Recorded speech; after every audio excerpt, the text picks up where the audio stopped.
Yeah, and I'll be back to switch over on Well, this is a lovely group. Good morning. Come together somehow.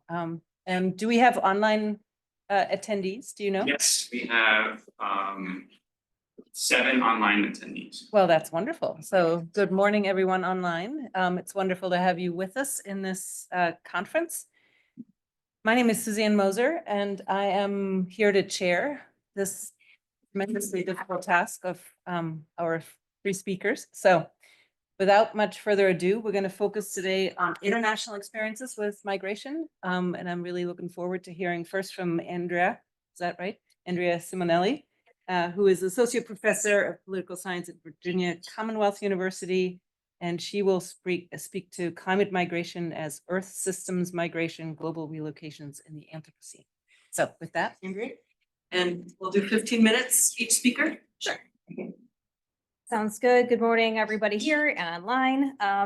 So I spent the better part of my career in communities abroad, dealing with what migrations look like, public perceptions of it, local perceptions, wants, needs, all of those things. And I originally started with the global governance of these issues many, many moons ago, because I'm old now. And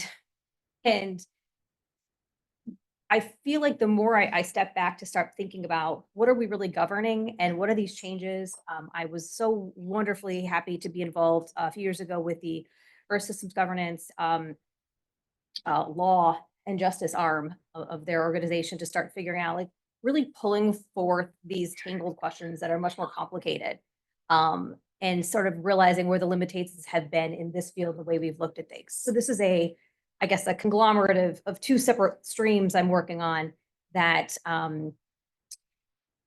is more conceptual as a way to start peeling the onion back of where our limitations have been, and maybe new ways to really challenge the global order that has sort of continued to put us in this continued mess over and over.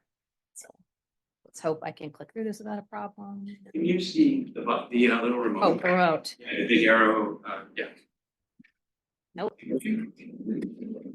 The big arrow is not.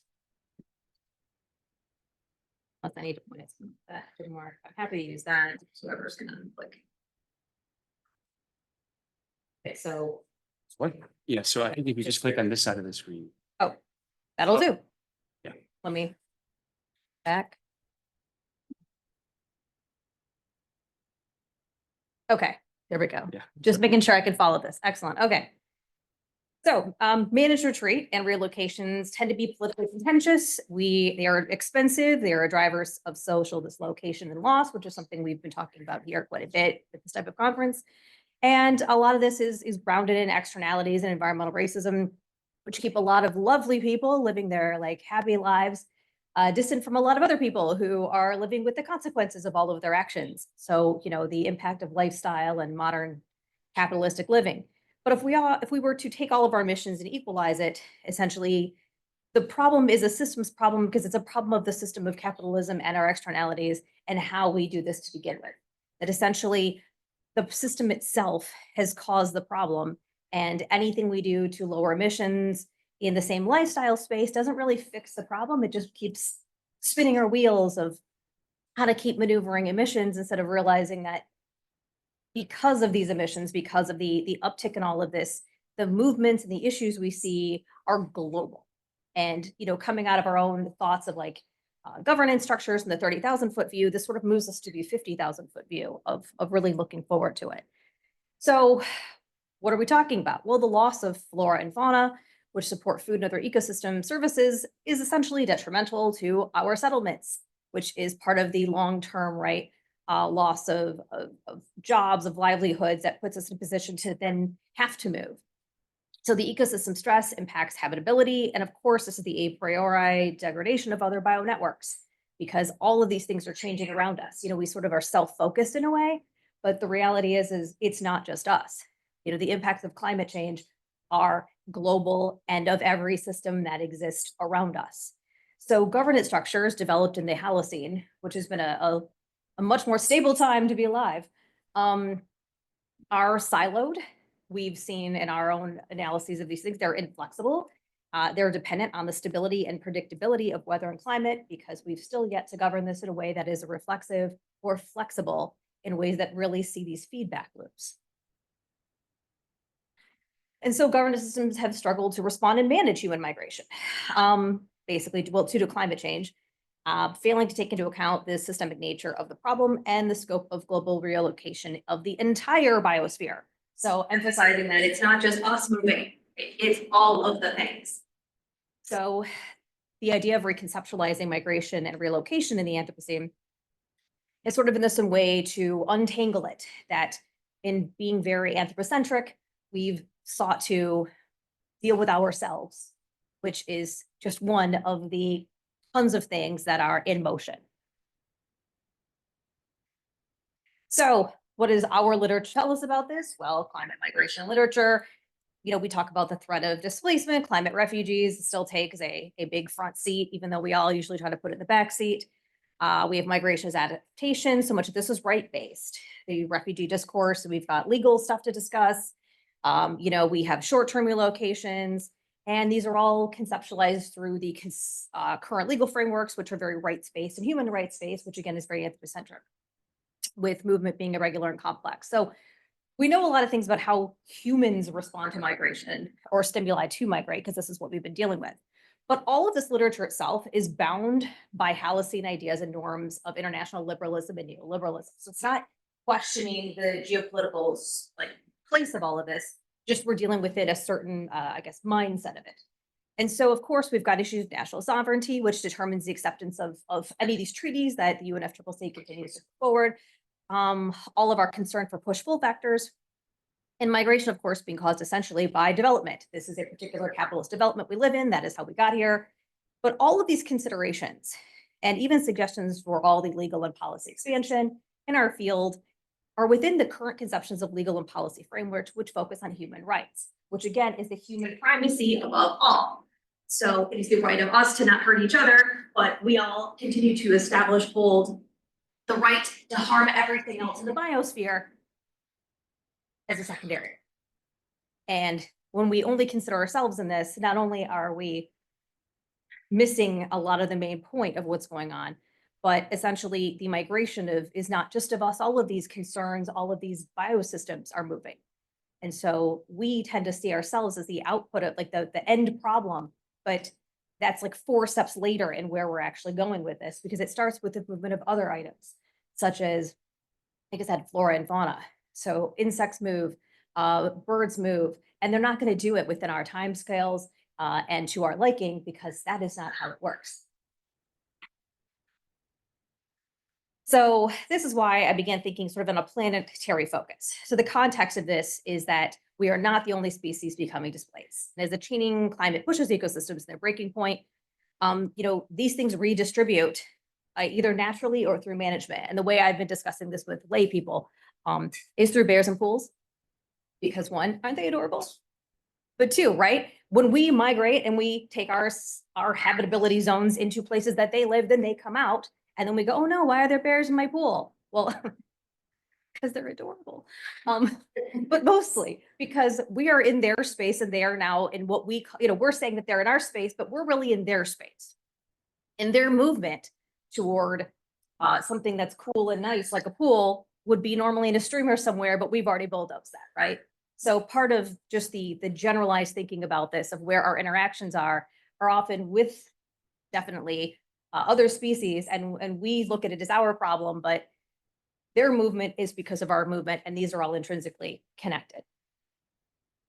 So starting with the Earth Systems Governance lens, for those who are not as familiar with this line of thinking, it seeks to advance sort of the interface between global and environmental changes with social science and physical science alike. So what's nice about it is it's very big in terms of its connections, but in trying to figure out where are these overlaps and how we think about things and how biological and chemical processes work, which helps in the idea of climate change, because these are, again, all connected.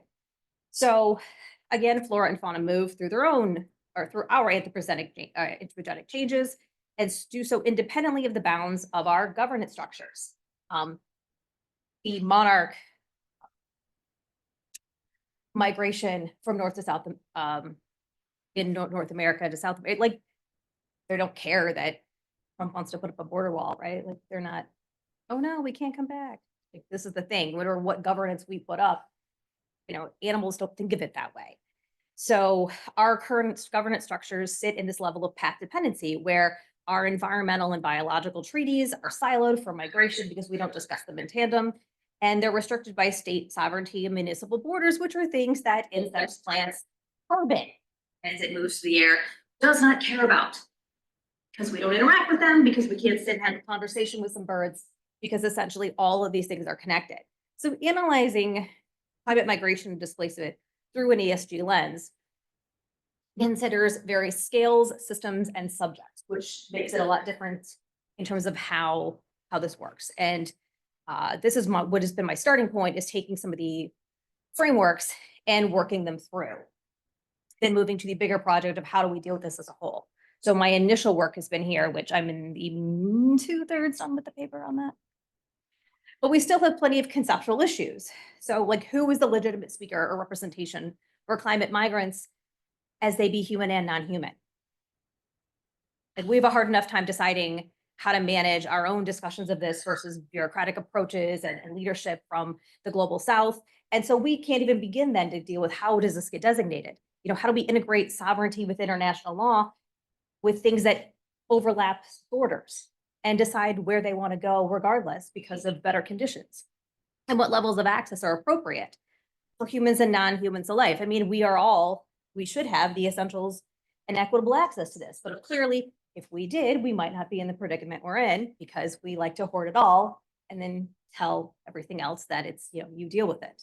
So it's our overconsumption and our inability to share with each other, first point, right? Human rights. And then secondly, share with nature. Oh my gosh, right? Like, we're really bad at that. So integrating indigenous knowledge on stewardship and sustainability become some of these places to start to realize what a mindset starts to look like that considers other organisms as having rights to these spaces as well. But it's not always hard for us, or it's not always easy to get our heads around. So some great alternative examples from my new and temporary home in New Zealand, I think really start to illustrate where we're going with this, or where I think the potential is if we really want to be open to reconceptualizing climate migration on these bigger scales. So Mount Taranaki has legal personhood, which is not just cute. It encompasses duties that can be represented by the iwi or the local Maori tribes for its membership of the local area. So it gets not just representation, but it has a duty for its historical and ancestral importance, as well as just, it's not performative. There are actions to this as well. There's also the Whakaputanga Moana, which is the Declaration of the Ocean, which not only recognizes whales with their what they call inherent legal rights as sentient beings and ancestral guides, but their right to a healthy environment, to freedom of movement, and to thrive. So assuming if we could take our second and think of our own sections of migration, displacement plan, relocation, and how we would then consider the freedom of movement of other animals, let alone insects and other items, that having the same rights allows us to open a new space of thought of how is it that we then become better sharers of the environment. So it starts to have a little bit of a Lorax vibe to it. Like, how is it that we start thinking about this so that it's not just, sort of an old tribe. And I love Lorax. I have this book on my desk, but it's not just speaking for them, but it's their voice and representing not only what they know, but respecting their boundaries and what they need to survive and thrive. So there's a lot of overlapping considerations here. Power lies in anthropocentrism, right? Like, we're in charge. So then how do all migrants of all varieties gain power to our current systems? Right now, we don't have a solid way to do that, but it allows us to push sort of the legal bounds of thinking of what would it look like? How can we start considering what that access should look like? Because it makes us all better. Everything that exists isn't just to support us. Without it, we don't exist. And so focusing on ourselves ignores this, because there's still so much we don't know, which is the way in which all these systems in competition are dealing with the increasing climate stress. We don't know with these crazy feedback loops how it's going to all go. And of course, what if a community, as we're discussing here, is relocated, but all of their subsistence goes somewhere else? I sat in a lovely panel yesterday discussing the needs of Alaskan communities. But what if their food sources move after they do? Are we relocating ourselves only to our own detriment and not considering what supports our needs locally? The same thing with fishing. I spent a lot of time across the Pacific. It's one thing to move some people from one island to another island in an archipelago, but if the fish decide it's too warm here, we're moving, you lose an entire system of support. And therefore, they will have new legal owners based on where they decide to move to, potentially in international waters, but more so, we are still supported by these systems that will independently move on their own. So if all systems connect, how do we start thinking about environmental and migration considerations at this global scale with all the local variants? I don't have an answer for that because it's a very big question, but it is where I'm starting from, at least trying to picture the way that we are considering relocations, and that we're worried sort of about the human system, but there are so many more pieces of that we depend on, that we take for granted. So bigger considerations for this. And again, this is my starting point, not an end point. So I don't have answers to everything yet, as much as I'm working through it. But how much maladaptation are we in for? We can't conceptualize that Western societal development is not just a subject, but a driver of migration. Like everything that supports us has to move, as well as the fact that what we have already is making us move. So yes, it's a big conceptual loop. But if we plan for all systems migrating, and that's our agricultural systems, our cities, our wetlands will migrate, our ecosystems will migrate. It's not just people and not just animals, even on the light end. That how do we rethink the definition of invasive? That these become issues too, is that xenophobia seems to be a societal response to what we would think of as invasive people when we want to get all weird about this, but species movement doesn't care about indigeneity. And when they move, we're going to move. And we could be to our own detriment if we don't consider that in tandem. So that's what I have. It's big. I'm not at all assuming that it's too small here to begin of a morning. And if that was a bit much, I apologize for at 8:30, but I'm working through it. Thank you. Maybe you could say. I was just wondering if we can have any clarifying questions right now, and then later, after all the presentations, we could have a conversation across them. Yeah. So Francesco, are you seeing any questions for clarification? No, I invited the online audience to ask questions, but none have come through yet. Okay. Anyone in the room have any clarifying questions for Andrea? It's understandable, but big. So thank you. Over 8:30 this morning. No, that's fine. Okay, so next we'll have Charles Egli. Is that the right way? Okay. He's a researcher at the Technical University of Delft in the Netherlands, and he will speak on integration of strategic managed retreat into the Dutch multi-layer safety approach. So Thank you for switching the technical piece.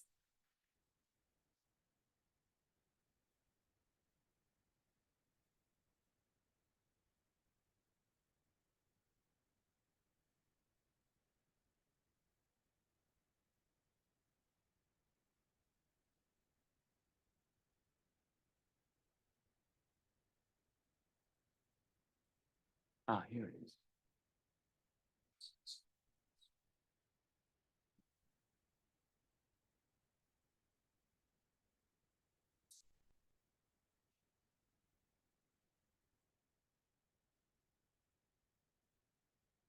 Give you a person. Thank you. Good morning, everyone. As already noted, I'm Chuck Egli. I go by Charles and Chuck, so feel free to call me either. But I'm delighted to be with you here today at this conference to share information about my research, which I titled Integration of a Strategic Managed Retreat into the Dutch Multi-Layer Safety Approach.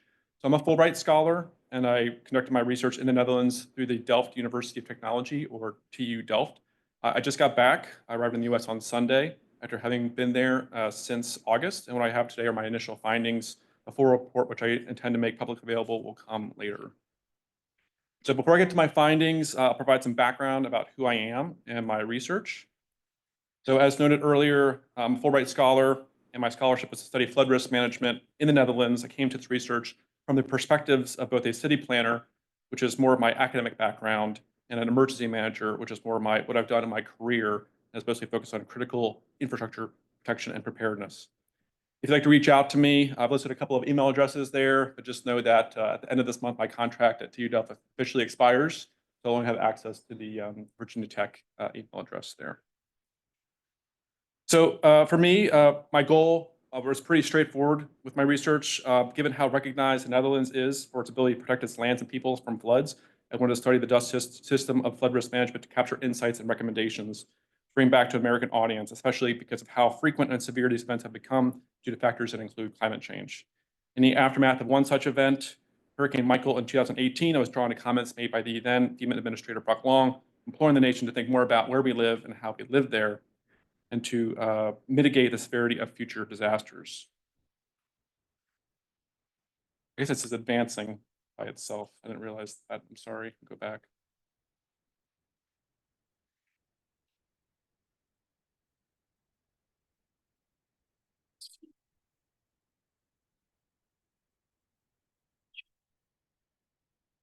Thank you. Where was I? So that contributed to my interest in managed retreat, which I studied while getting my master's degree, the type of tool, the spatial planning toolbox for hazard mitigation. Something else that attracted my interest both in the idea of managed retreat and in the Netherlands was an article by Georgia Tech professor Dr. Brian Stone, who referred to the past applications there as a mode of remaining. Essentially, instead of inhaling an exodus from hazard-prone areas, in certain applications, when done right, it could enable continued habitation of these places. Moving down the list, the multi-layer safety approach is essentially the Dutch system for flood risk management, dividing up roles and responsibilities based on types of efforts being employed. That's important to understand when researching this subject, as are the efforts to include and update the residents, businesses, and more through public outreach. And as far as the session's aim, as noted before, I'm going to share initial findings, hoping you can provide me with some feedback that will be helpful as I continue to write that report. Included in my findings are what I perceive as similarities between the US and Netherlands and some potential opportunities for new ways of addressing flood risk management here. Ultimately, I hope you'll be interested in reading the final report. Okay, so Room for the River. For my research, I chose to focus on this program, which Dr. Stone highlighted in his article, and I learned more about in the early stages of my scholarship, including about some managed retreat applications. The Dutch are very proud of this program, happy to talk about it. So I knew there'd be a lot of content that I could look into and generate, such as through interviews. And that's where the bulk of my data came from, interviews with people who had participated in the program. And just as a quick example of one application here, this was the Lent project in the city of Nijmegen. Sorry, this keeps on advancing on me. But in this case, there was a bypass that was created along the Wall River, allowing excess water to drain during extremely high water levels and offer better flood protection to the city. About 50 homes had to be moved to allow this to happen. And one thing too about the Room for the River, there was actually a new Room for the River program that was recently announced officially by the Dutch government that'll begin right now. So they call that Room for the River 2.0. So there's also opportunity to do more in this space, and hopefully something that my research might be relevant to. So I didn't have enough time to investigate all the nearly 40 Room for the River projects, and certainly not enough to do interviews with participants in so many. So I chose 3 that I'll briefly describe in the following slides. To select these 3, I performed an assessment of all the projects to see which ones actually have managed retreat applications. I found 15. From these, I picked a few using factors that include how prominent they were in the overall program, ensuring there would be sufficient material for literature review and diversity among the projects in terms of location, types of structures affected, and participating organizations. So you can see the locations of the 3 that I selected on this slide. So as far as the first project that I studied, this is Lent, and this is going back to the previous example that I provided. This is in the city of Nijmegen. So there, a bend in the Wall River creates a natural bottleneck that helps contribute to flooding during times of high water. The side channel was created parallel to the wall to give the room more space during times of high water. What's more, this project reduced flood risk not just for this area, but also for a larger area of Nijmegen. Additionally, the bypass is the main feature in a new river park that was created, which provides many opportunities for recreation, such as rowing, sailing, and biking. The park also provides venues to accommodate festivals, sports competitions, and other events, and highlights the city's past with relics and memorials related to Roman and World War II history. About 50 homes were moved to create the bypass, but as you can see, many homes were allowed to remain in the area. The next project is called Noordvaart. So unlike Lent, This was completed in a mostly agricultural area where protective dikes along the river were removed, at least partially. Like Lent, this measure was meant to give the river more room to expand during high water periods, primarily helping to reduce water levels in areas upstream. Instead of a defined side channel, as is the case with Lent, the water flows through an inlet into an open floodplain to the southeast. The area now boasts a robust natural component with countless groves of willow trees and creeks and other waterways dotted with all kinds of aquatic birds. The nature merges with Biesbosch, a large national park immediately to the south and southwest. Nordwaard's creeks connect to Biesbosch's waterways, which are used for recreation and also support biodiversity. And given Nordwaard was primarily an agricultural area, many of the properties that were moved were farms and associated structures. Some homes, businesses such as horseback riding centers, restaurants, and even one museum were also moved. Today, some farms have returned, although now the actual farm structures are located on elevated terrain so that when the area floods, they won't be affected. And then finally, this is the Easel Delta project. It was completed in around the city of Campen and consists of two parts: a summer bed lowering along about 8 kilometers of the Eisel River and a new river bypass, Reeve Deep. Together, they significantly reduced water levels upstream of the project area. For me, what was done here is reminiscent of both the Lent and Nordwaard projects. Reeve Deep reminded me of the side channel created in Nijmegen, and the rural setting, natural features, and meandering waterway made me recall Nordwaard. Small channels off the main waterway provide for remarkable biodiversity, including for different types of vegetation and birds. The waterway can also be used for recreation, with pleasure craft being able to transit between the Reeve Deep and the Eisel River by means of a specially designed lock. As was the case with both the Lent and Nordwaard projects, the area around Reeve Deep has a network of walking and cycling paths. Reeve Deep and the areas immediately surrounding it used to be farmland. Farms were bought out and relocated for the river bypass part of the project to proceed. Like the other projects, Easel Delta was able to incorporate areas for habitation. In this case, a new village created on the northern bank of the Reeve Deep, appropriately called Reeve. This village, as built behind, was referred to as a climate dike, a large and more robust dike that is designed to be able to withstand the more frequent and severe hazards brought by the effects of climate change. So the multi-layer safety approach, as noted before, this is really important to understand. The Dutch system is organized around this approach, which puts efforts into 3 layers based on purpose and type of effort. So the type of effort I've been talking about, manage retreat, falls into layer 2, which focuses on mitigation, includes other spatial planning measures. Meanwhile, layer 1 consists of defensive structural measures such as dikes, dams, and other measures intended to prevent floods from ever occurring. And layer 3 focuses on the measures intended to facilitate an effective response. So altogether, the idea is that starting with layer 1 at the foundation, ideally, you prevent floods with defensive structural measures from forever occurring. But since you can't prevent every flood, layer 2 need to implement spatial planning measures that make communities more resilient and mitigate the flood's effects. Finally, layer 3, you need to be prepared to respond to floods to get truly out of control to minimize loss of life, suffering, and destruction. The other thing to know about the multi-layer safety approach is that different organizations have responsibilities for each. So a quick summary is the national government water boards have layer 1 responsibilities, provinces, municipalities have layer 2 responsibilities, and safety regions, which are somewhat similar to FEMA regions, have layer 3 responsibilities.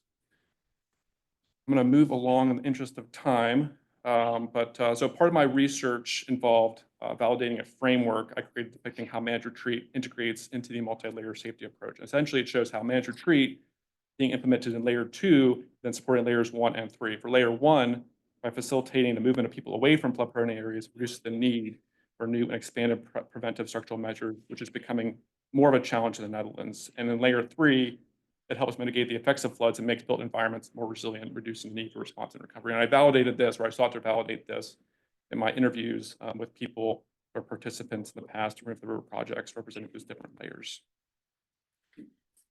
Thank you. So I'll go through these pretty quickly. So just kind of my findings broken up into 4 different areas. One, I just wanted to think about how the managed retreat applications I saw, how they were unique from other examples, such as in the US or other places. So for one, I saw that the benefits were not only to the people who have been moved, who are now had less flood risk, of course, but also to other areas at that community. One big example was in Nijmegen. So even though the people relocated coming on the northern side of the city, a lot of the benefits were accrued in the southern part of the city, where previously there was a lot of flooding that had occurred. And one of the things that I did was that I tried to bring up some of the quotes that came out, some of the interviews. And the one person said, in the inner city, we used to have flood water coming to the first houses. We had a system of temporary dikes there that would go up for every seasonal flood. Because of the Lent project, risk of those seasonal floods is much lessened. And there are other examples of things like that in the other projects. And this is just a picture from the Nordwar project, and this gets to the last thing about this measure being implemented with other measures. In this case, again, the farms that were brought back to the area are allowed to come back to the area.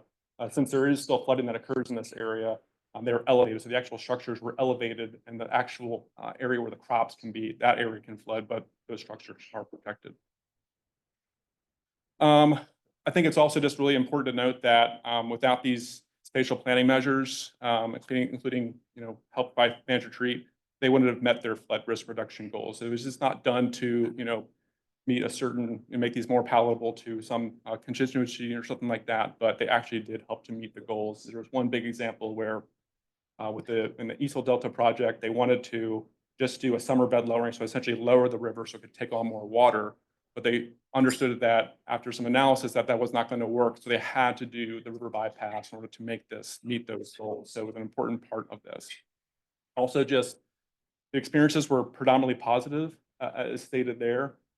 There was some opposition resistance in the beginning, but now a lot of people look back on these projects very positively into some of the benefits that they've given to their communities. And if you look at this is just an example of a shot from the Lent project in Nijmegen, where you see this wonderful river park, and there's so many amenities there, and people really do enjoy this place.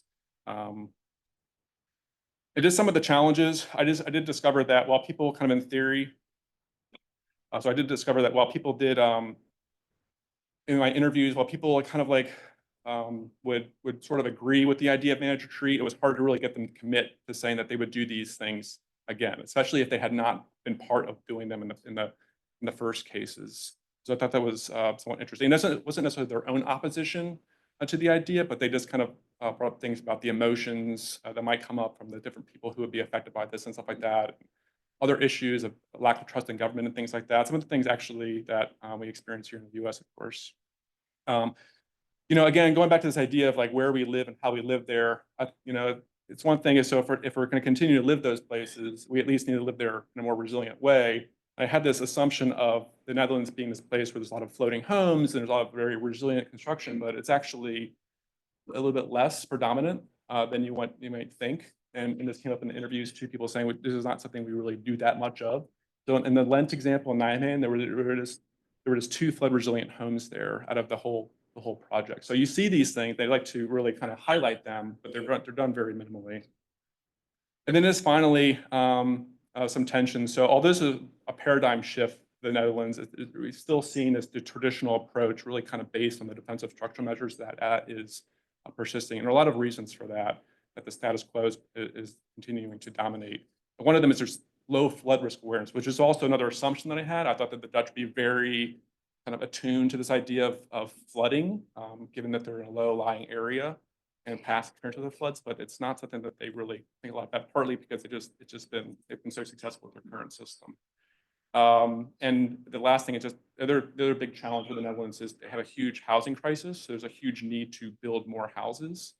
The government has made really audacious goals with regard to this. And so this, of course, is a tension that they have to deal with as they're trying to figure out where to live. But I do, going back to the example of Reeve in the Eisel Delta project, I like that they found a place to build a new community. Although they had done managed retreat in this area, they found a place to bring back some homes and other uses. So I think that's it for me. Wonderful. Thanks. Thank you. And let's do it again in the way we did before. If there are any immediate clarifying questions for Chuck, both online, are you seeing any? Nothing online. I have one actually for you, Chuck, and it has to do with the public acceptance or not. What's did you actually interview some of the people who were relocated? I did not. No, okay. I almost had the opportunity to. I chose to really focus on just the actual the people from the government that had participated. So it was the national government, provincial governments, municipal governments. I did also interview people from planning firms and engineering firms that have participated. I decided not to go into the actual talking to some of the people There was one opportunity that I almost had, but it didn't actually come up. But there's like just one example of just how some people have embraced this. I know in some of there was one project in particular where like, so in the case where I was almost able to talk with someone, it's because it was a farmer who was affected by this, but now he likes to like talk about the experience in a very positive way. He talks about there was a very collaborative process for coming up with these kinds That of was my solutions. question. Yeah, it was a very Yeah, collaborative okay. process that they did for this. And yeah, not everyone was happy certainly, but there are a lot of people who speak very highly of it now.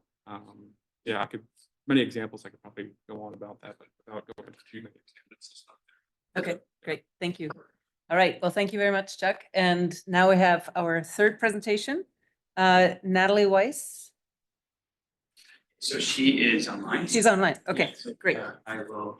All right, let me introduce her while you bring up her presentation. So Natalie is Climate Resilience Coordinator of the City of Olympia in Washington, and she will be co-presenting with Kara Eason, who's a landscape designer and also at the University of Washington. So thank you both, and let's hear from you.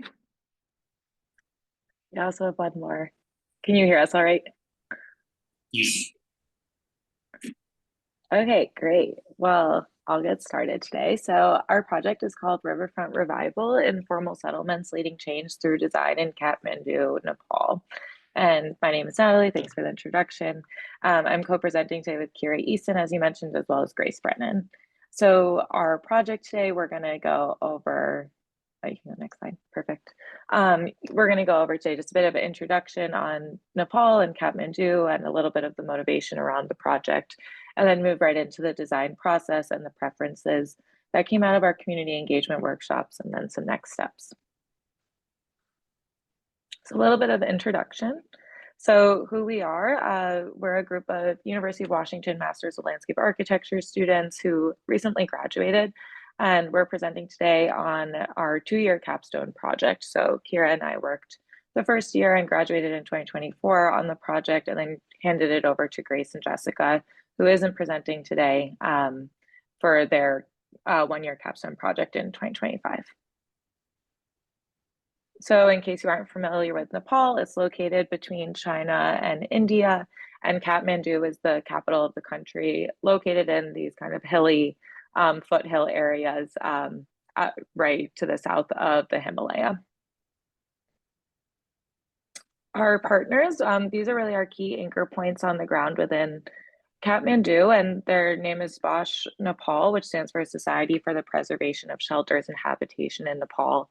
And this is a nonprofit group that got started in 1999 and really focuses on mobilizing and organizing informal settlements across the Kathmandu Valley. So they have, they have representatives and communicate within each of the communities, and they also act as a liaison between the informal settlement communities and the municipal government to negotiate and advocate for their rights. So our main problem statement here really focuses on the foundation for informal settlements and our understanding of them in the Kathmandu Valley. Informal settlements are defined by lack of land tenure, and from this they face the threat of forced displacement by the Kathmandu municipal government, and also experience various indicators of informality as well as seasonal flooding along the Bagmati River. And our question really is motivated from this basic understanding, and that design frameworks and design interventions can help to reframe perceptions of informal settlement communities, and they can act as a steward of the Bagmati River that can lead to potential changes in government policy and really try to deconstruct the power systems at play and bring all these stakeholders to the negotiating table to move forward stalled conversations. So our key stakeholders here is the Jagriti Nagar community. So this is the informal settlement community that we worked with throughout the capstone project, as well as the Kathmandu municipality and the Bagmati River in and of itself.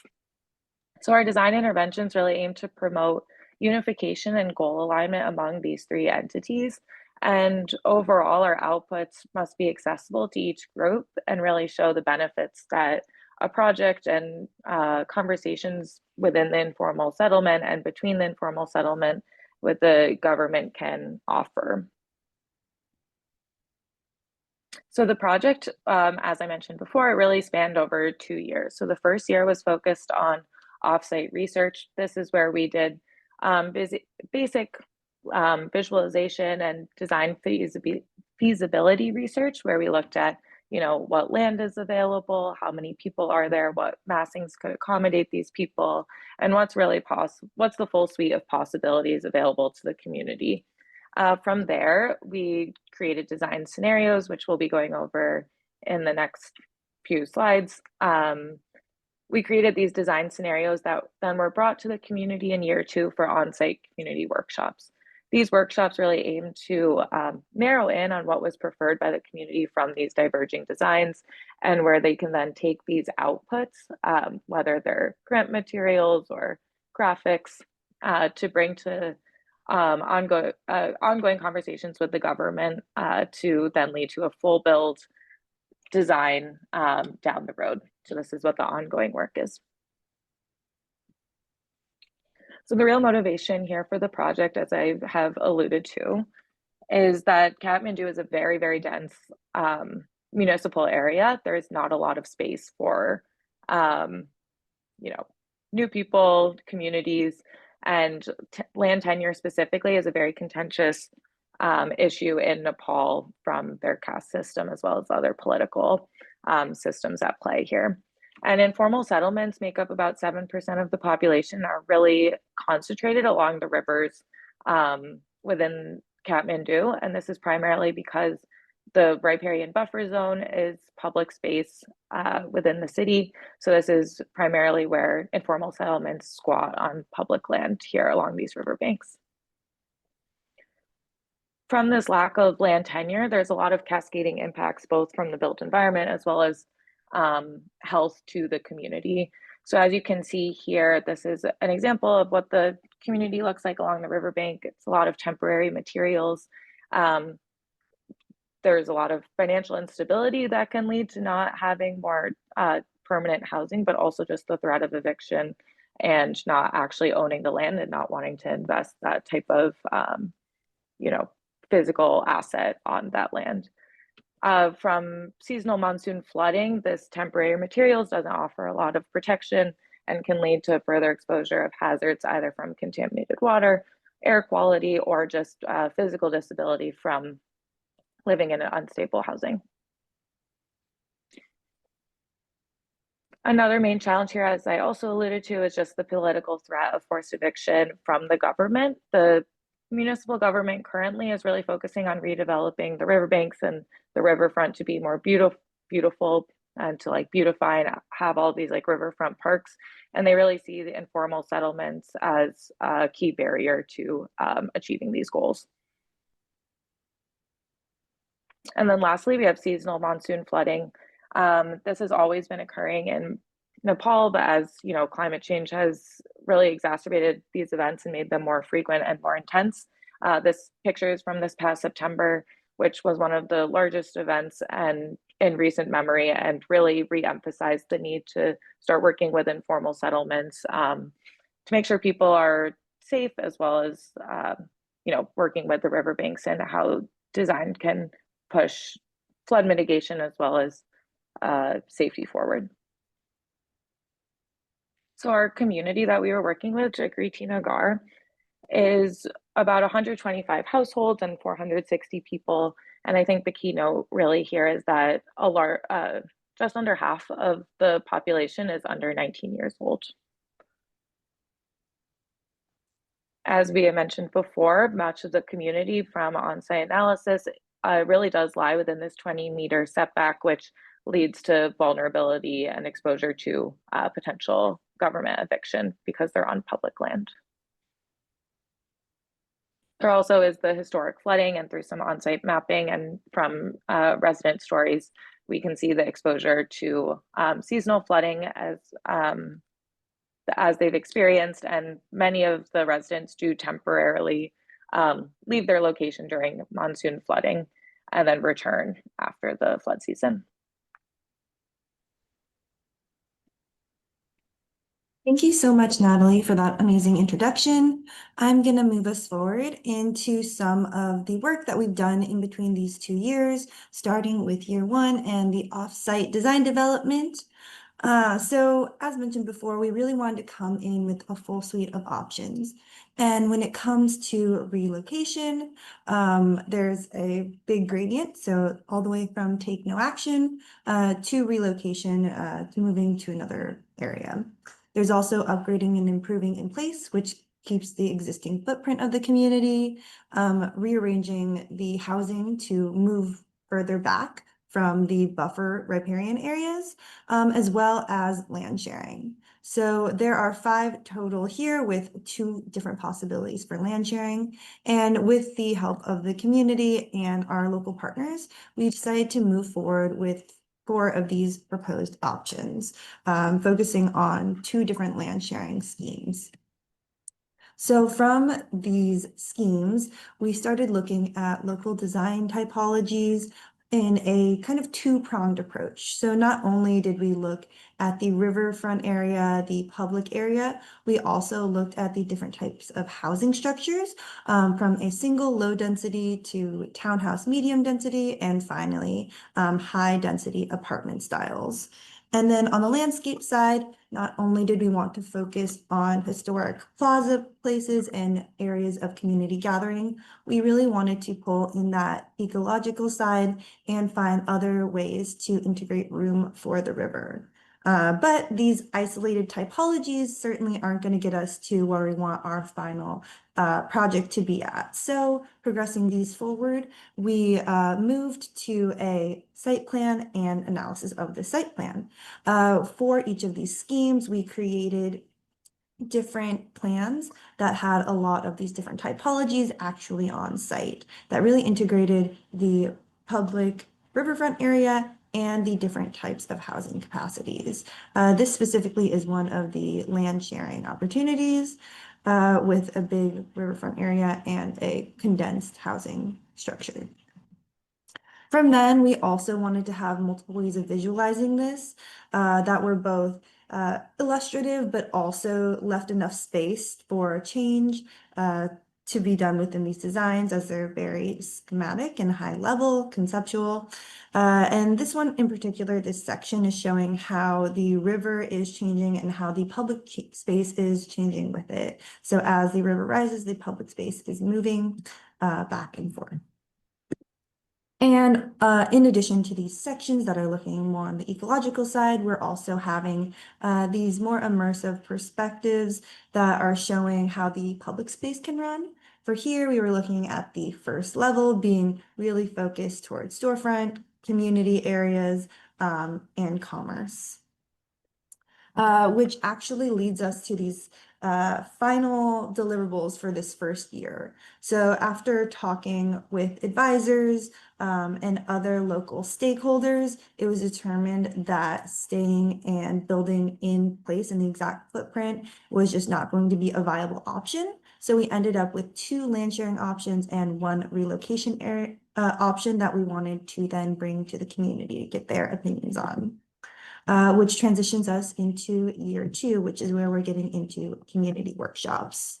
We hosted a set of 7 formal workshops with many informal visits in between to help with the trust building and help get to know the community. The first 4, the top 4 of these community workshops focused on values as well as mapping. And in the bottom 3 looked at the design proposals we had, visualizing how these options would change and adhere to the values and wants in the first 4 engagements. And that moves us into some of the key takeaways from these. So I really wanted to show this community mapping values map, excuse me. Each dot shows where a group has placed some assets, and you can see there's a lot of assets located within their housing, within nearby schools, public transits, and parks and religious structures.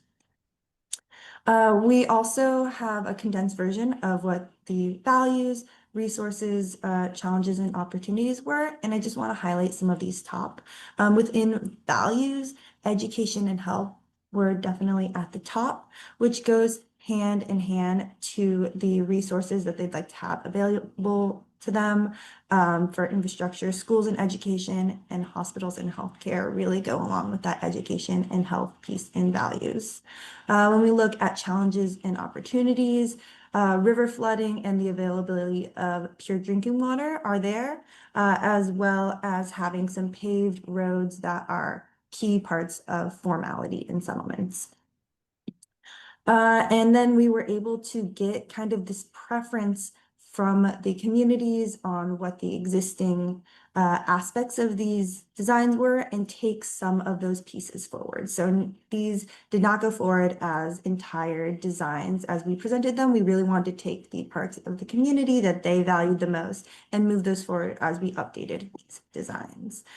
And that allowed us to create somewhat of a matrix that goes from the low density to high density homes, as well as the ownership types.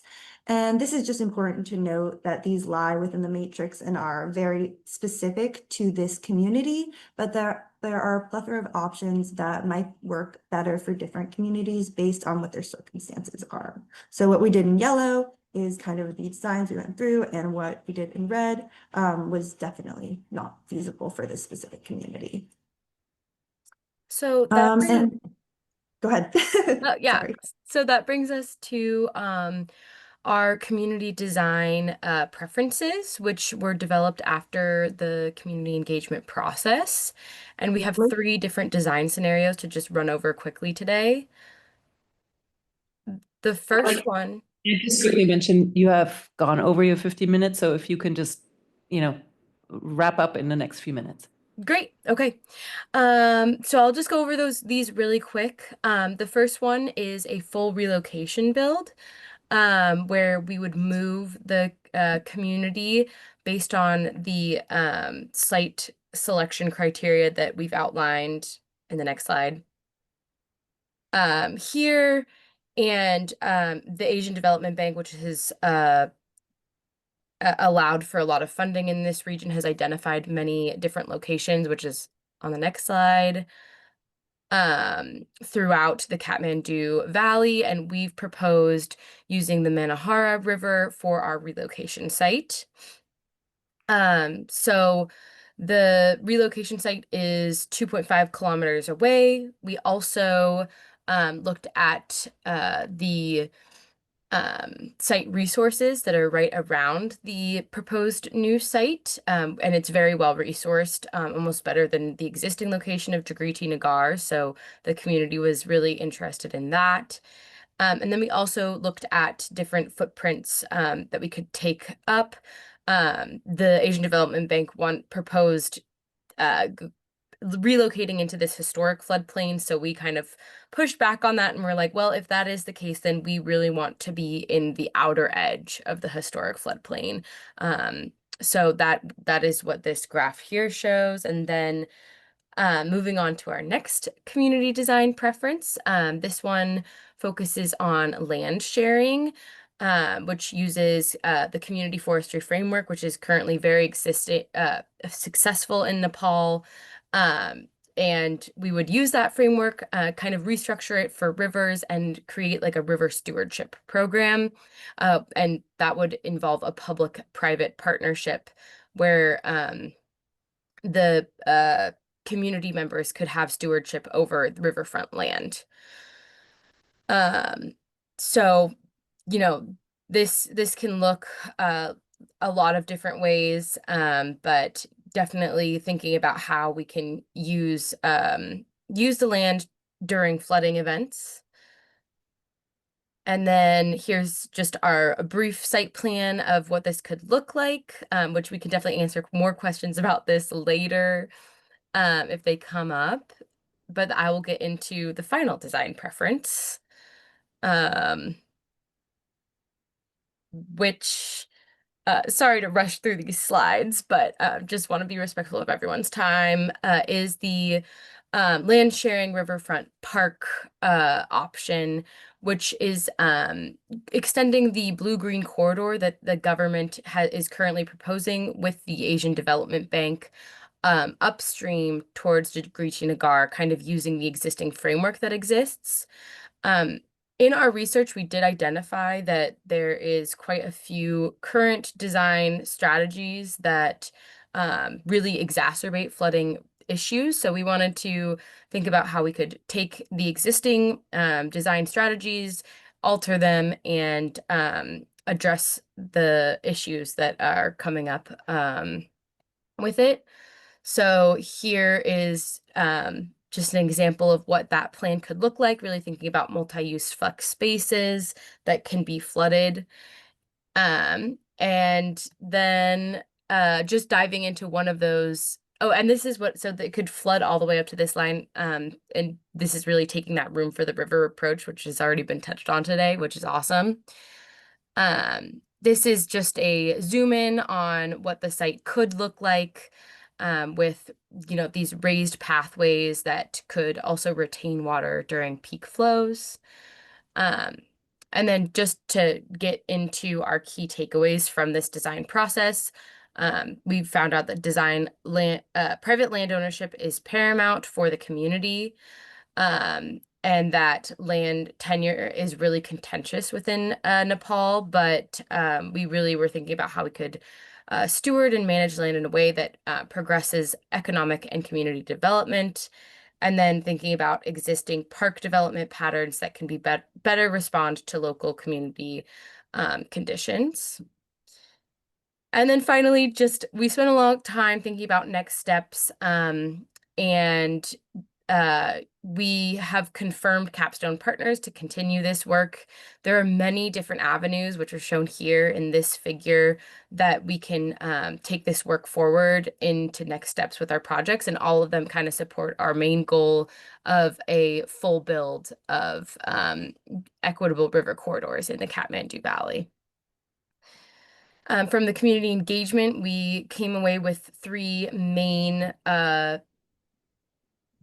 lessons, which we can definitely talk more about these if anyone is interested, but I think we'll wrap it up there. Thank you so much for listening. And yeah, please let us know if you have any questions.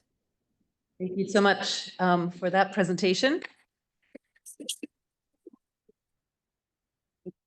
And yeah, let's just bring us all on screen with each other. I have one quick clarifying question. Was the government involved in any way in the community workshops that you did? So I can speak to that a little bit. Within the community engagement workshops themselves, the government was not there, and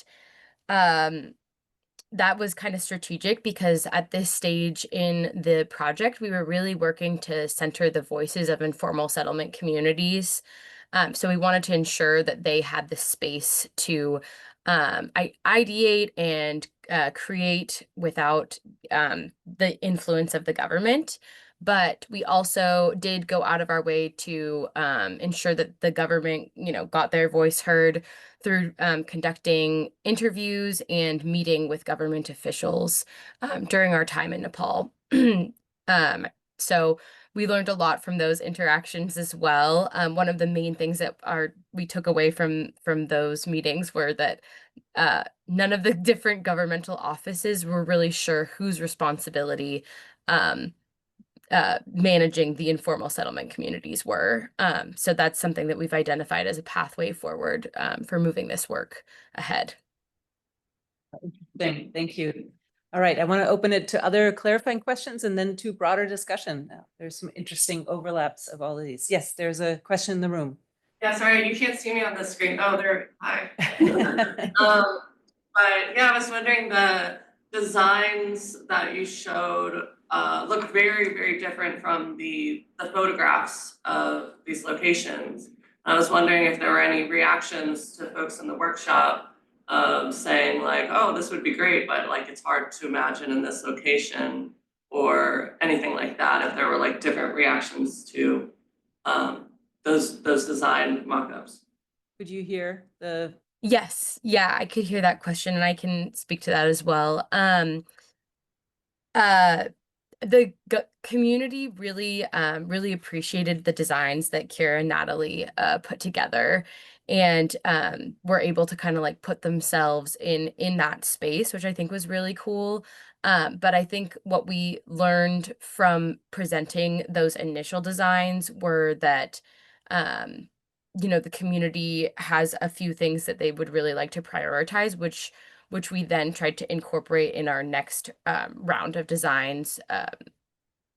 And unfortunately, just due to time, we didn't get a chance to present back to the community the designs that we created this year. But I think that is another next step that we have identified, that doing like a showcase with the community of this new work that we've done, getting their feedback on that would be really beneficial. And I think across the board, we did really try to think about existing design methodologies within Nepal and think about how we could integrate those into our designs, while also including nature-based solutions that kind of address the problems that they're facing. great, thank you. There's another question. Yes, please. How is this going to be paid for, and how are the people going to have capacity to be able to stay in these new spaces? Do you hear that question? How's it going to be paid for, and Yes. how? No, Kira, you can go ahead and take this one.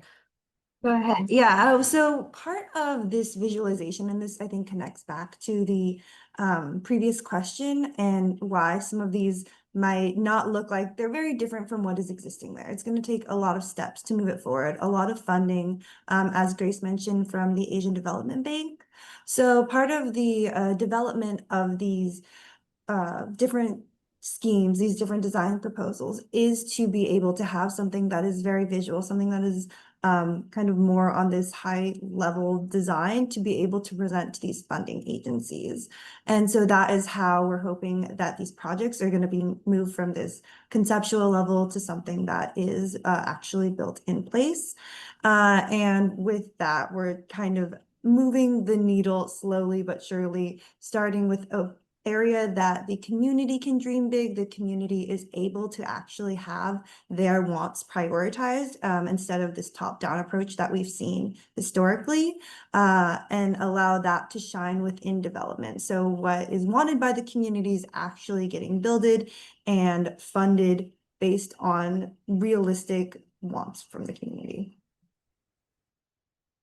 Other questions? Oh, sorry, Yes, the go ahead. other part of that question is how is the community being given or developing the capacity once they're in these new spaces to stay there? I mean, if they're in the fringes of the society, they're not really actively participating. So how is their capacity being increased to be able to stay there once their big dreams are realized? Does that make sense? Yeah, that does make sense. I would also just add that the Asian Development Bank is already in the process of redeveloping a lot of the riverfronts, and there is money, like there are grants already in the process. So we know that the riverfront is going to be developed. It's just a matter of how much people are going to be able to influence that design. But money is slated for that. And then in terms of capacity, that we looked into at the beginning of our process about how to secure land tenure, which really is how do people stay in these places. It's like you need to have land tenure there. And that is incredibly complex. And there are some previous precedents that led to kind of like rent goes towards eventually receiving tenure. And that has gone mixed in Nepal or in Kathmandu, and was something that our partners are working out on their own, like within their own team, and was not something that they wanted us to focus on in our specific project. Can I just quickly ask you how you chose this particular community? It's so Yeah. interesting that you just said, you know, we were asked not to focus on this. So What's the power dynamic between you and the community? Yeah, the community was chosen again by our partners as a less contentious community to start their work with. They've been wanting to do some of this visualization and needed we had those skills that we could offer to SPOSH, and they chose this community as the starting point for their own strategic, 5-year plan is what they had. Yeah, that was their own decision. That was not something that we had influence over. Other questions, comments? Yes. I was just curious, it may have come up in the presentation, but I don't recall. So did you travel to Kathmandu? Or was a lot of it conducted virtually? And how many times did you go? I'm seeing you nod, yeah. So how many times did you go? Yeah, so the first year was off-site. So we had traveled to Kathmandu for a semester, the previous semester. This was not working with that specific community, but was working with a different community. And that was where we got a lot of the design inspiration. Then the following year, for the second part of the capstone, they were there for about 3 months, 4 months. Great. Where they conducted the workshops. Yeah, so I guess I have a question that is trying to maybe connect the different presentations we've heard here this morning. You know, the case that you just described is a really interesting one between informal settlement and a pretty top-down government. Lots of conflict there, history of or legacy of top-down decision-making, maybe exclusionary decision-making, obviously insecure land tenure, as you just mentioned. In your case, Chuck, it was a far more, it feels like a competent, strong, collaborative approach, if you will, between government and the locals, even if there was some tension, but still there's, pretty effective governance. In your case in Kathmandu, it included the rights of the river in some ways, even though they're not formally maybe recognized, but in your diagram, you had all those things together. And I guess I want to just put it to you, Andrea, from this more conceptual framework that you offered, right? You're seeing different ways of integrating human systems, natural systems, and all the land uses that go with it. I'm just wondering, what are you observing in terms of the, what seems to be working? What does your framework, if you will, tell you about these two different cases and how they are managing this relocation and migration process, if you will? Well, I like that on both sides you get this, the idea of the room for the river is that it has a process, and the respect for that process is extending and finding ways, like in your situation, that how can we let the flooding happen as a natural process and not hold it back? But where I'm seeing sort of the gaps in some of that is, because I didn't present the full framework, I kind of just conglomerate, but some of it is the allocation idea. So we've allocated space for it, but we also have not considered what else is in the river or whatever else needs access to the river. So, and there's, I think, some tension with the idea of the beautification and keeping the aesthetic of it without thinking about what their use value is for it. So the drawings have that real,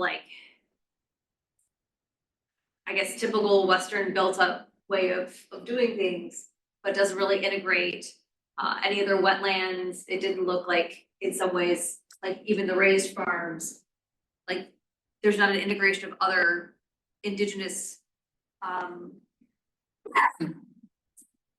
plants is a way to have those buffer zones. It's still sort of really mastering what we need out of the land first.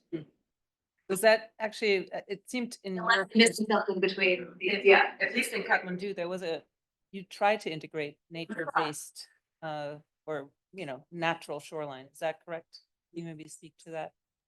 Yeah, I mean, I think that that's a great thing to bring up, though. And it's a tension that came up for us multiple times as we were working with our community partner and just hearing from the government as well. We really were trying to connect how nature-based solutions could address the issues that the community is facing, which was difficult. And then We also heard from the government multiple times, like pushback about, you know, they really, their typical approach is to build a retaining wall right along the river and then put a road next to it. I think that, you know, that there's always going to be that tension between the built environment and the natural systems. And, you know, we were kind of taking our role as designers as trying to strike a balance of what the government would actually build, and then, you know, how we can benefit the river itself within those kind of bounds.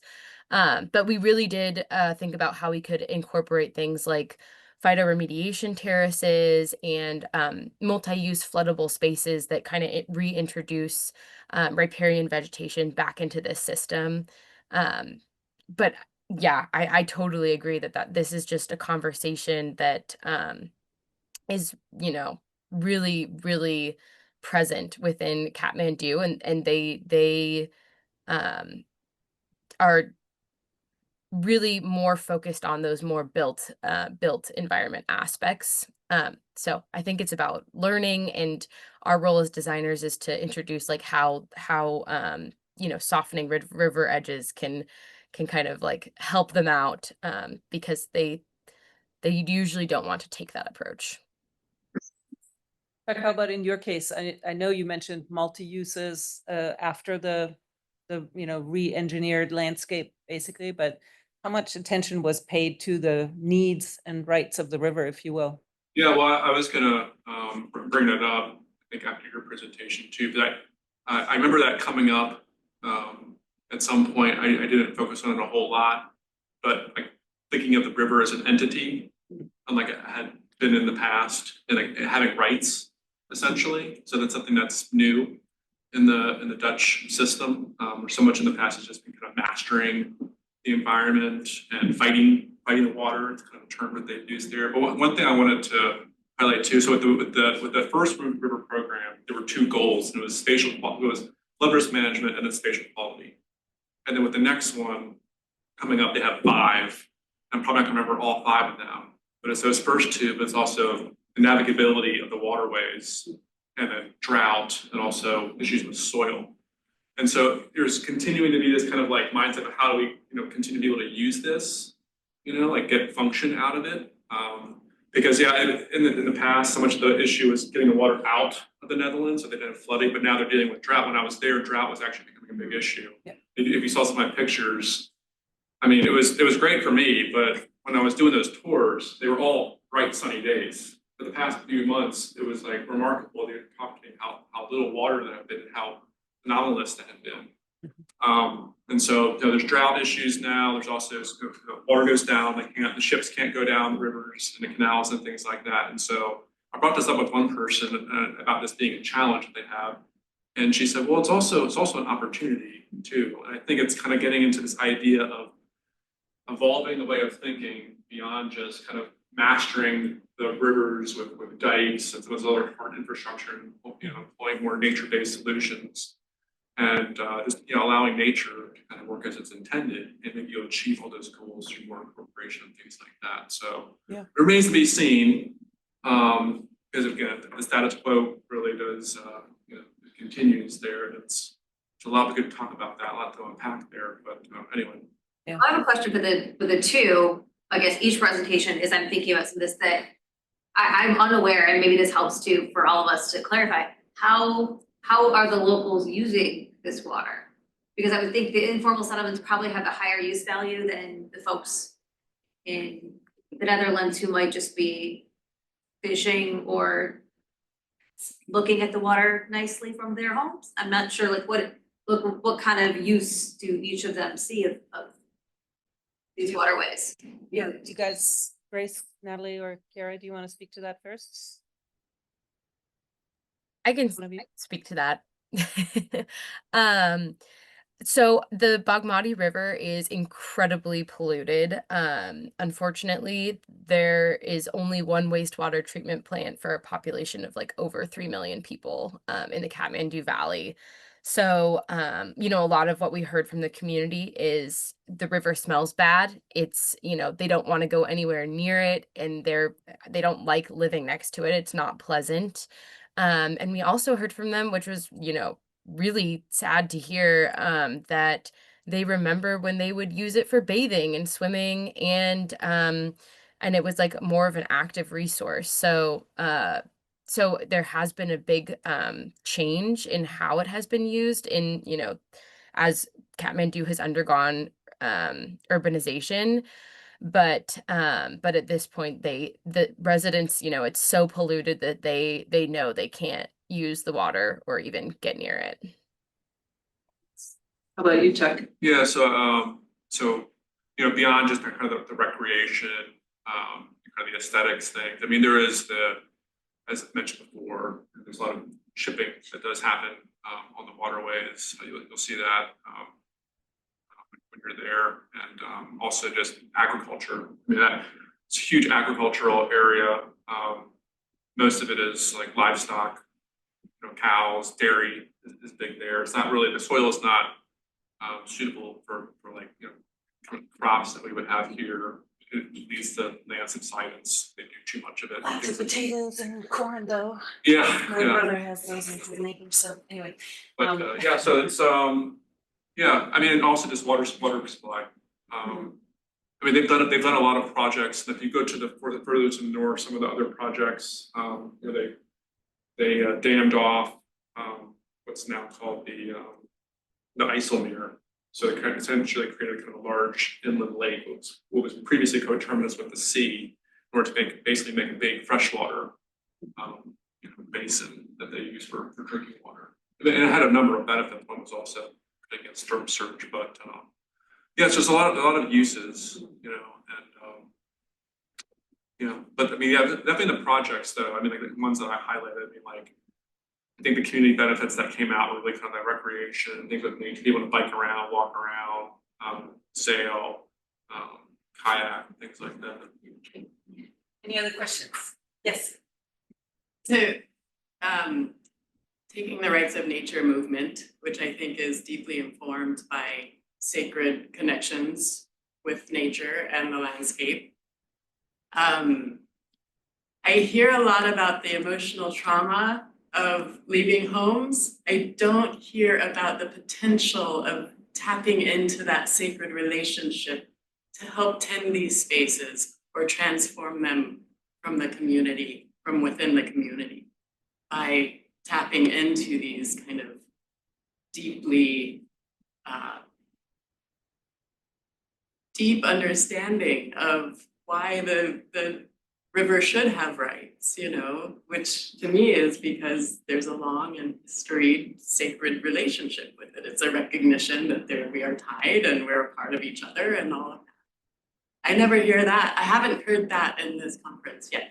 So I don't know if all of you want to speak to that kind of heart space where people really have the potential to be better stewards, or have maybe there's a potential opening to kind of develop that love for the river. I want to direct that both at the Kathmandu case, but also in your framework, because of course that whole way of thinking, right, that nature is a sacred entity, a part of our relation. That didn't quite come through, but it might be an opening to changing, or rediscovering, if you will, some historical governance framework. So that's where the examples came from the New Zealand piece Right. of that. I mean, because I was trying to cover a lot in a very small amount of time, but in my talk earlier, there was, I mean, part of the example sake of that is some of the reestablishment of the sacred out of, I've been living in New Zealand, and part of that in establishing legal rights, not just for, there's a river in South Island, there's a mountain in the north, as well as whales. So in starting to say that they not just have sacred rights as existing, but also as duty that they have a role to play. And that it starts to reconnect that, what a relationship then would look like, instead of just using it from the strict human rights, like you have the right to exist, it's you have duties. And that's what I think probably connects the best to that, is that part of the thought process is not just the right, but it's the duty that it has to people, and it has to that sense of sacred, because they're protected and represented by a local iwi. So the Maori population would be their representatives. So it creates that space of relationship, which I think what was nice about it is it extends more into relationship through duty versus just our rights-based protocols, which I touched on, because they come from the idea that your right to exist and your right to life and right to these things, but if we don't extend the duty back and forth, it's like a right in demand instead of a right in relation, which I think is maybe part of what you're getting at, and what gets lost is what is that relationship? Right, thank you. Oh, Grace, you mentioned the bathing that people remembered. Was that for a religious purpose also, or was that just, utilitarian in a different sense? Yeah, so the Bagmati River is a really special river in Kathmandu.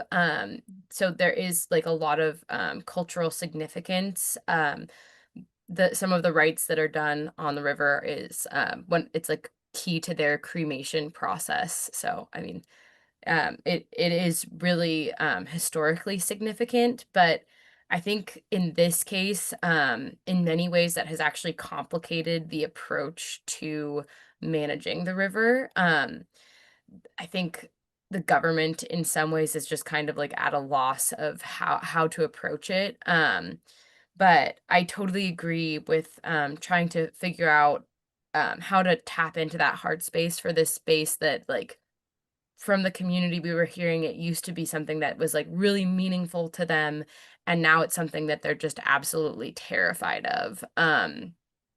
Which makes it really hard. Like, a lot of the community members that we were talking to, I think they're really more focused on survival rather than like stewardship in our values. That's one thing that we saw, that like stewardship was kind of at the bottom of their list each time. But I think we can look to examples in Nepal where giving people back this ownership has actually been met with an enormous amount of success. And the example that we used was the community forestry framework, where there is this public-private partnership where the government owns the land, but the community who lives there and had stewarded the land, for time immemorial before it was actually given back rights to steward it as they once were. And that has actually pretty much fully stopped deforestation in Nepal, which was a huge problem in the 80s. Like, they were on track to lose all of their forests by like the early 2000s, and that has been reversed. So I think there are examples that we can look to for how to give people back that, desire for stewardship, and thinking about how to frame it in a way that, really resonates with them and that they can understand is important. But yeah, Kira and Natalie, I don't know if you guys have anything else to add. Yeah, I was just going to add one thing about the forestry model. A key part of the success in that is the neighboring and adjacent communities are able to get some economic livelihood from it. They're allowed to meet certain quotas for harvesting forest materials, and that really leads to community development. So they have a stake in the matter for conserving these forests, same as how we do it with like hunting licenses in the US. So part of this model would have to be linked with community development to not just purely stewardship, as Grace said, because that's not necessarily a high value, but development and survival is. So that would be just something to add to that. These things don't need to just be about, the feelings towards it, but also the interchange of maybe more tangible, like economic benefits, even though it's maybe less satisfying. Yeah. Well, thank you. Well, I have like 1 minute each left. I want to see each of you worked in another part of the world, but are back here in the US or come back here. And I'm just wondering if there is a single lesson that you would bring back from, those non-US contexts that you think might actually be useful for us here in the US to hear about and to maybe apply here or try here. So I'll start with you, Kira and Natalie, and Grace, you get 3 short moments. And then we have 2 more here in the room. So Kira, do you want to start? Sure. I mean, there's so many takeaway lessons, but number 1 for me, when you're working outside of your own community, it is so incredibly important to build trust and to ensure that as an outsider, you are trying to take as much consideration to these local populations of people that are having these lived experiences as possible. And I think we can take that empathy not only with working with different populations and communities in other countries, but also working locally as well. Natalie? Yeah, I would say quickly that when you're working in a place that you don't know about, you approach it with a lot more curiosity and ask a lot more questions that you wouldn't think to ask in your own community. So I've tried to, at least in my role in city government, approach my work with the same level of curiosity. Wonderful. Grace? Yeah, I totally agree with Kira and Natalie, and I'll add that the people in Nepal are just incredibly kind and welcoming and just like fantastic hosts who are incredibly curious, which Natalie also touched on. So I think that's something that I've been striving to incorporate into my own life moving forward, and is a great lesson to take away professionally and personally. Great. Chuck, what do you bring back, one thing from the Netherlands that you think applies here? Well, I just think, I mean, the applications I saw, I didn't have time to really get into this, but I just saw that they seem to be done very strategically in a way that I hadn't really seen before any other examples, including in the US, which isn't to say that they don't exist. But I just thought that the intentionality they went about it, and thinking about this, not just like my understanding previously was really like, you know, there's flood risk in this particular area. These properties maybe have experienced recurring losses, and so we need to move them away from there. And that's really just done for that area. But these applications were done over the course of a river, you know, in order to really kind of give benefits for Big picture. kilometers, you know, maybe 60 kilometers worth of a river to build for benefits, and reduce flood risk there. So, and there are a lot of other things to say about that, but I just think the strategic and implementation of other measures along with those, not just doing that, but the other measures in that strategic or the multi-layer safety approach, so they brought those in too. Yeah, great. What are you taking away from New Zealand? Well, New Zealand's one of the many places I've spent most of my career across small island developing states, across the Pacific and the Indian Ocean.